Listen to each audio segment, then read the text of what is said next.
স্বাগতম জনাইছো আমাৰ চেনেলৰ অন্য এটি ভিডিঅ'ৰ মাজৰে 2024ত যেটো অসম পুলিচৰ ৰিক্ৰুটমেন্ট হ'ব গৈ আছে 3 অক্টোবৰৰ পৰা ফিজিক্যাল পতাৰ কথা মুখ্যমন্ত্ৰী মহোদয়ে ইতিমধ্যে ঘোষণা কৰিছে 3 অক্টোবৰৰ পৰা ফিজিক্যাল টেষ্ট হ'ব বুলি তো ক্যান্ডিডেট খিনিৰ মনত এটা প্ৰশ্ন হৈ আছে বা মোক কিছুমানে কমেন্ট যোগে সুধিছেও এবাৰ কাট অফ কিমান যাব পাৰে হয়তো কাৰণ 2022ত যেটো ৰিক্ৰুটমেন্ট হৈছিল 6600 কিবাখিনি পোষ্টৰ সেই ৰিক্ৰুটমেন্টত কেৱল ফিজিক্যাল টেষ্ট 40 মাৰ্কৰ হৈছিল লং জাম্প আৰু ৰানিং হৈছিল এইবাৰ 2024 যেটো ৰিক্ৰুটমেন্ট হ'ব সেই ৰিক্ৰুটমেন্টত যেহেতু সিনাপটো নতুনকৈ যোগ কৰা হৈছে গতিকে ফিজিক্যাল টেষ্টত এবাৰ মাৰ্ক হ'ব 60 আগতে আছিল 40 তো কাট অফ কিমান যাব পাৰে এবাৰ মই কাট অফটো এটো কথা কৈছো মই মেৰিট লিষ্টৰ লৈকে যোৱা নাই মানে ফিজিক্যালত কিমান নম্বৰ পালে এবাৰ ৰিটন টেষ্ট দিবৰ বাবে ক্যান্ডিডেট খিনি পাবো বা মেন্টেন টেষ্ট দিবৰ বাবে ক্যান্ডিডেট খিনি মাতিব সেই যিখিনি নম্বৰ আপোনালোকে ফিল্ডত কিমান নম্বৰ উঠালে ফিজিক্যাল টেষ্টৰ বাবে ফিজিক্যাল টেষ্টত কিমান নম্বৰ উঠালে আপোনালোকে ৰিটন দিব পাৰিব সেই কথাটোহে আজি আলোচনা কৰিম ভিডিঅ'টোত তো প্ৰথমতেই কৈ লৈছো আজিৰ ভিডিঅ'টোত অসম পুলিচৰ বাবে যিখিনি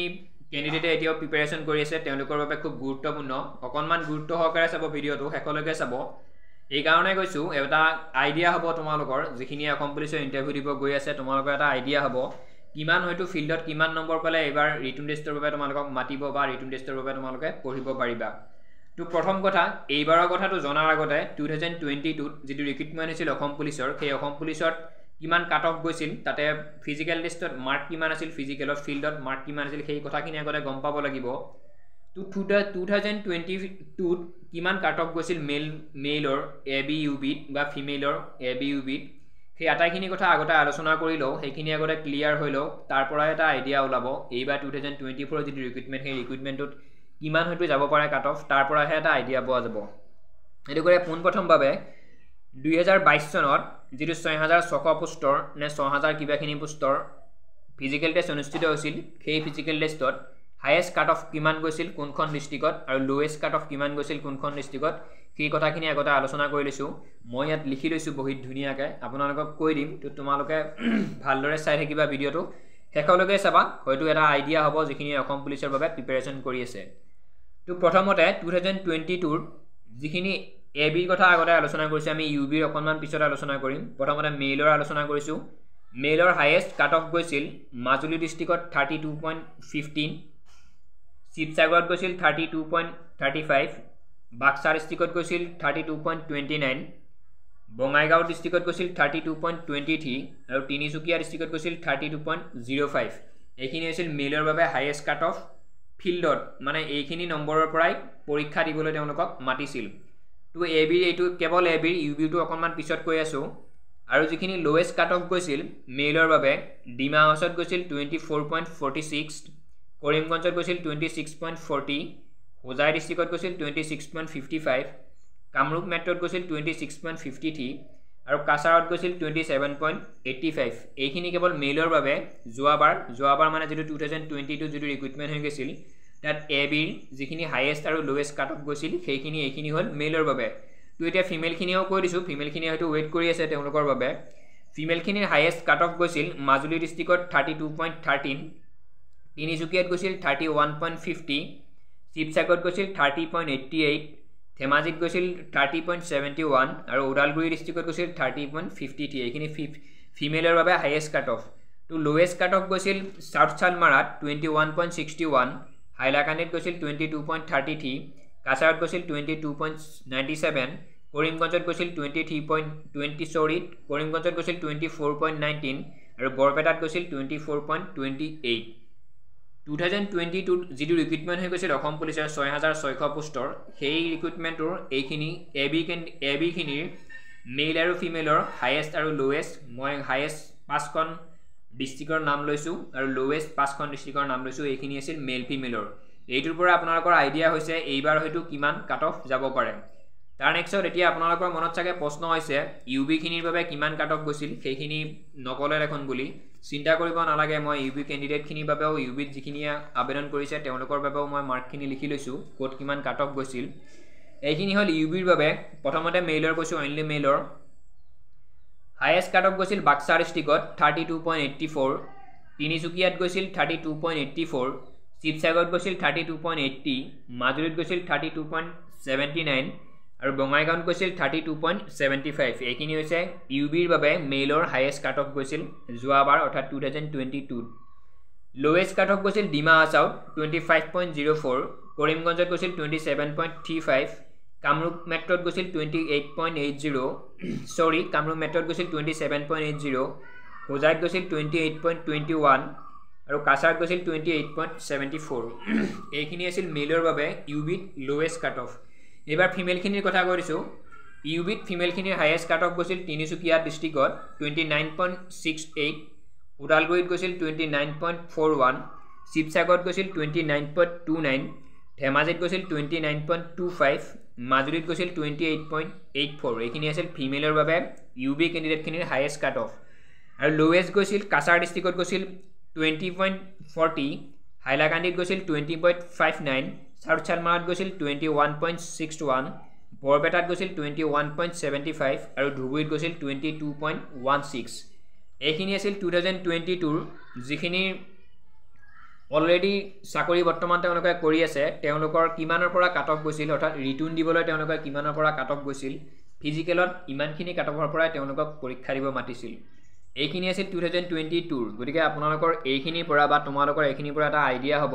যোৱাবাৰ কাট অফ কিমান গৈছিল। এইবাৰ সেই হিচাপত কষ্ট কৰিব লাগিব ফিল্ডত, কাৰণ কেণ্ডিডেটৰ কথা ইতিমধ্যে আপোনালোকে গম পাইছে কিমান কেণ্ডিডেটে এপ্লাই কৰিছে।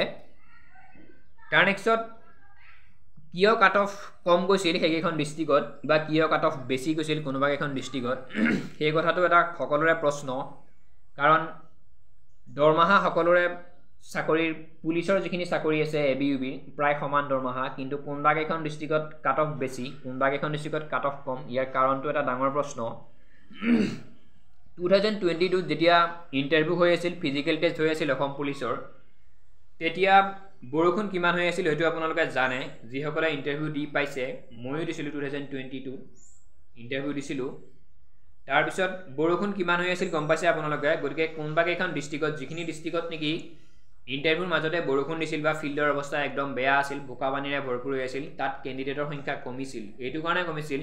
বহুত কেণ্ডিডেটে বোকা পানীৰ ভয়ত ইণ্টাৰভিউ মাৰিব যোৱা নাছিল, আৰু বোকা পানী থকাৰ কাৰণে ফিল্ডত সকলোৰে মাৰ্কবোৰ কমিছিল। সেইটো কাৰণেহে সেইকেইখন ডিষ্ট্ৰিক্টত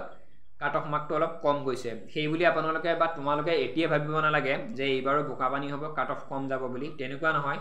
নিজৰ বেষ্টটো দিয়ক, সদায় চেষ্টা কৰক, এদিন হ'লেও আপুনি সফল হ'ব। নিজৰ সপোনৰ পিছত দৌৰক। তাৰ নেক্সটত কাট অফ বেছি হোৱাৰ কাৰণ হৈছে কোনোবা কেইখন ডিষ্ট্ৰিক্টত যে বেছি হৈছে কাট অফ, এইটোৱেই কাৰণ তাত ফিল্ডৰ অৱস্থা ধুনীয়া আছিল, শুকান আছিল, সেইটো কাৰণে কেণ্ডিডেট বেছি, সকলোৰে মাৰ্কবোৰ বেছি হৈছে, ৰানিঙত মাৰ্ক বেছি পাইছে, লং জাম্পত মাৰ্ক বেছি পাইছে, সেইকাৰণে কোনোবা কেইখন ডিষ্ট্ৰিক্টত কাট অফ বেছি। তো এতিয়ালৈকে অক্টোবৰৰ 3 তাৰিখৰ পৰা হোৱা কথা ইণ্টাৰভিউ, এতিয়ালৈকে ফিল্ডসমূহ আমাৰ কিছুমান ভাল হৈছে, কিছুমান ফিল্ডতে হয়তো বোকা পানীৰে ভৰপূৰ হৈছে। গতিকে নেভাবিব যে এইবাৰো কাট অফ কম যাব, কেণ্ডিডেট এইবাৰো কমিব বুলি, সেইটো কোনো কাৰণত নাভাবিব, কোনো কণ্ডিশ্যনত নাভাব। আপুনি প্ৰেক্টিছ কৰক এতিয়াৰ পৰাই। যদি 2 টাইমকৈ প্ৰেক্টিছ কৰি আছে, বৰ্তমানৰ পৰা 3 টাইমকৈ প্ৰেক্টিছ কৰা আৰম্ভ কৰক, কাৰণ ADR এক্সামৰ ঠিক পিছে পিছে অসম পুলিচৰ ইণ্টাৰভিউ পাতিব। সেইটো নেভাবিব যে ইণ্টাৰভিউ নহয় বুলি। তো এইখিনি আছিল যোৱাবাৰৰ কাট অফ, আৰু কিয় কাট অফ বেছি হৈছে, কিয় কাট অফ কমিছে, মই সেইকাৰণে এইখিনি কথা কৈ দিলোঁ। ফিল্ডৰ অৱস্থা য'ত বেয়া থাকিব ত'ত কাট অফ কমিব, ফিল্ডৰ অৱস্থা য'ত ভাল হ'ব ত'ত কাট অফ হাইয়েষ্ট যাব। এইবাৰ আহিলোঁ, এতিয়া কথাটো হ'ল কি এইবাৰ কাট অফ কিমান যাব পাৰে ফিজিকেল টেষ্টত বা ৰিটাৰ্ণ টেষ্ট দিবলৈ কিমানৰ পৰা মাতিব পাৰে আমাৰ কেণ্ডিডেটখিনি। তো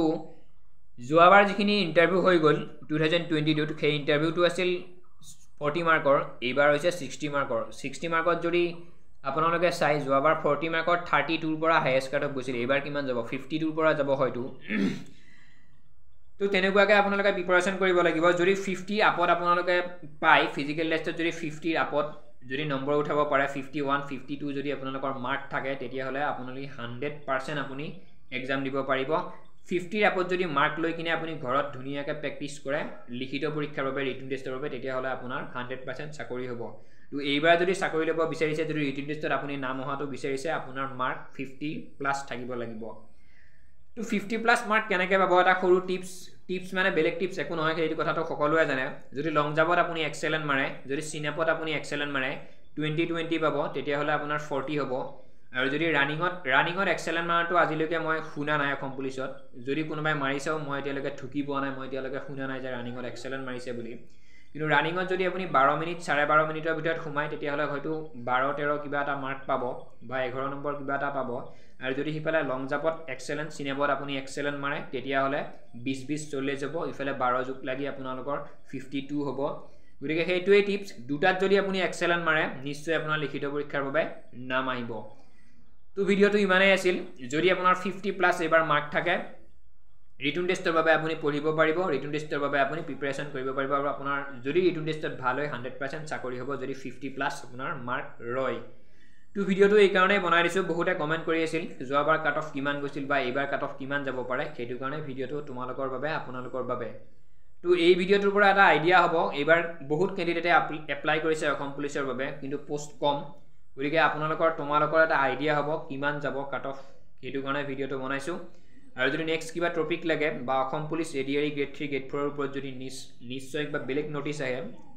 তৎক্ষণাত নিশ্চয় আপোনালোকক জনাম চেনেলটিৰ লগত জড়িত হৈ থাকিব চেনেলটি সাবস্ক্ৰাইব কৰিব ধন্যবাদ জয় অসম